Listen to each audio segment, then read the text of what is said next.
I'm only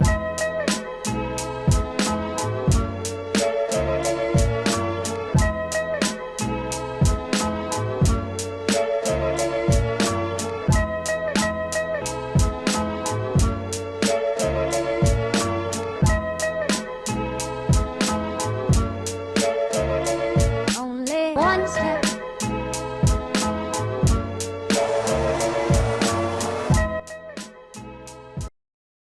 Today's a big day, Ryan. It's the day, man. Yeah. You excited? Been waiting for forever. So, yeah, hell yeah, I'm excited. A little nervous, but probably more excited. Because I saw your tune, I'm not as worried. Oh yeah. But super excited, especially since like we get to see what the car does, because we did everything. You know? Yeah. We did all the installs on our car, all the performance mods. But Today is like Judgment Day, yeah. pretty much. We get to see if all of our hard work is paid off or if we screwed something up. Yep. It's all going to be, proven on the dyno. So, yeah. what are your predictions for your car? Because you're going to go with a 93 map and then a flex fuel map. So, what are you predicting for that? It depends on what Corbin tunes it at, like the E85 level. Because you can tune it at whatever level he wants, and the flex fuel will adjust up and down based on what he tunes that flex fuel for. If he goes like E70, I'm gonna guess like 360. 360 real horsepower, 350 real torque. Okay. What about 93 map? I mean, you got 290. I hope it's on the 290, but I've been seeing other maps that are kind of lower. Yeah. You don't know if your car is just need more power. I have no idea. Or maybe that secret Process West top mount intercooler. It's always been a debate between us, between Grimmspeed and Process West. Yeah, this garage, it doesn't stop. So we always have to find all the info on dyalla and Facebook groups. Yeah, so we'll have to see. It doesn't end. I guess it's kind of a good test. I have a couple more mods than he does, but those mods don't necessarily add power. So for people just coming into this for today or this video, what mods do you have on the car for power? Okay, so we have full turbo back exhaust with the Grimmspeed catless jpipe and the Corsa catback.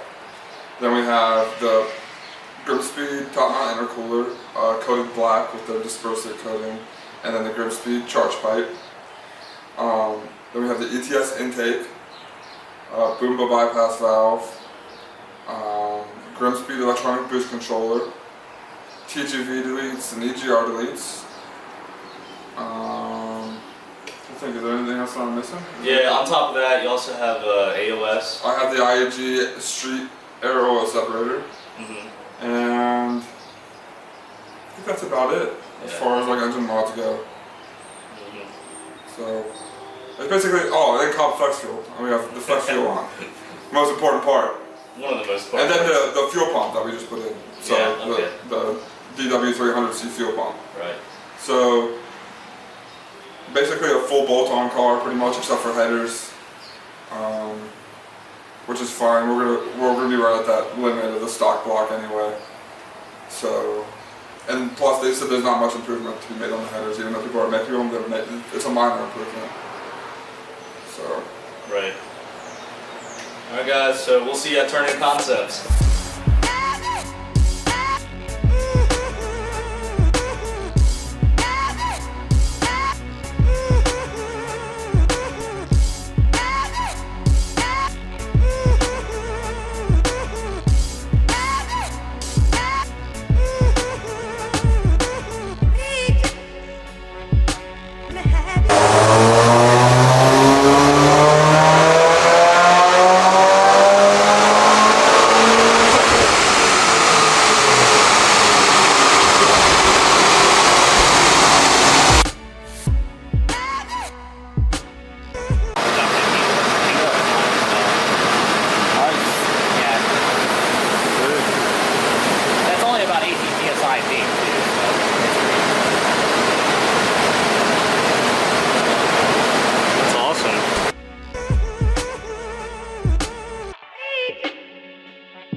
starting on pump gas. Corbin said the car was asking for more, so you want to keep it there. See what ethanol we're going to do to it. My hopes it's the highest RED WRX they've had on this dyno, at least with the stock motor. So, On 93. on 93, yeah. So, Uh-oh. here we go. That's the first start up on ethanol. Ethanol.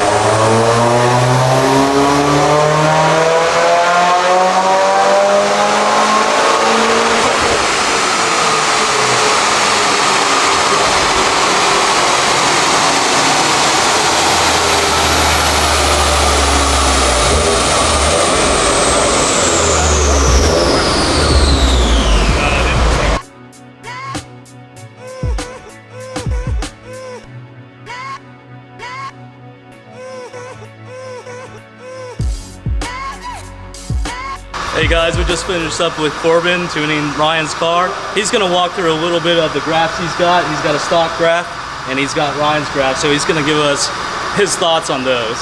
So yeah, what do you got? So basically in the gray lines here, this is a bone stock 15 WRX. This was taken back when they first came out. So you can see it only made 202 wheel horsepower, a little over 200 foot-pounds of torque, bone stock and 93 octane. The green graph here is Ryan's setup on 93 octane. So as you can see, we pick up massive amounts of power, as well as if you look at the power band, it's holding all the way to the red line of 6,800 RPM.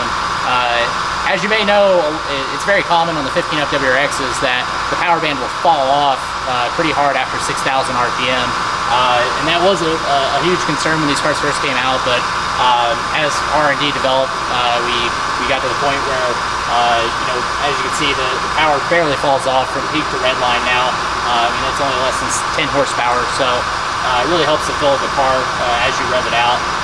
And the red line, or the red graphs here, is Ryan's setup on E60. So as you can see, we picked up roughly 175 wheel horsepower over stock, as well as 70 wheel horsepower over pump gas. And then again, you know, we're holding power out to red line. Now we are reaching the airflow limits of the factory turbo. This is pretty close to the most power that the stock turbo can make. Granted, we don't have every bolt-on that you could have, you know, things like lower TGVs or front mount would help a little bit, as well as a little higher ethanol content. But you know, this setup on 377 on this dyno is going to be pretty close to 400 wheel horsepower, if not a touch over on a dyno jet. So this is really strong power for this dyno, as it does read 8 to 12% under a dyno jet. So yeah, that's basically it. So pretty solid setup all in all. So Guys, we got the car up, started. We're taking the maiden voyage. We're at 57.4 ethanol content. Car made 377.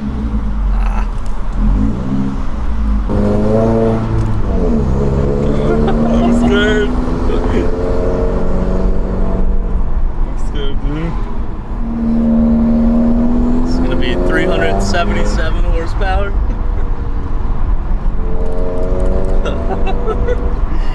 Ready, man?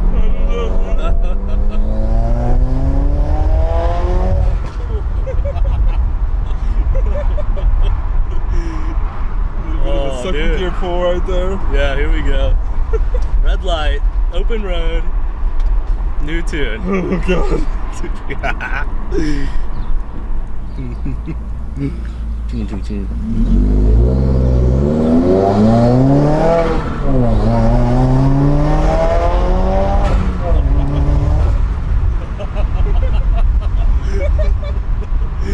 Nice, dude. Oh shit, That feels pretty good.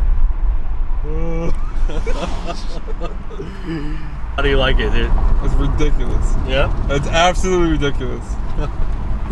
It is a completely different car, and it's like so smooth. Like there's no Right. Power delivery is just really smooth when the torque comes in.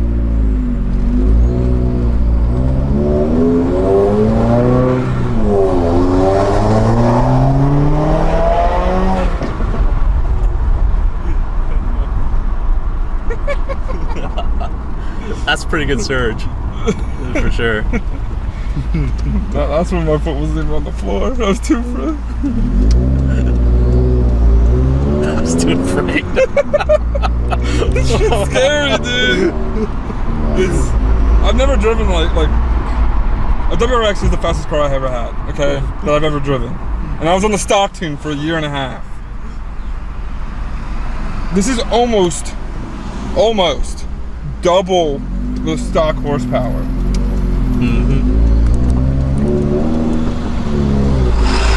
Absolutely insane.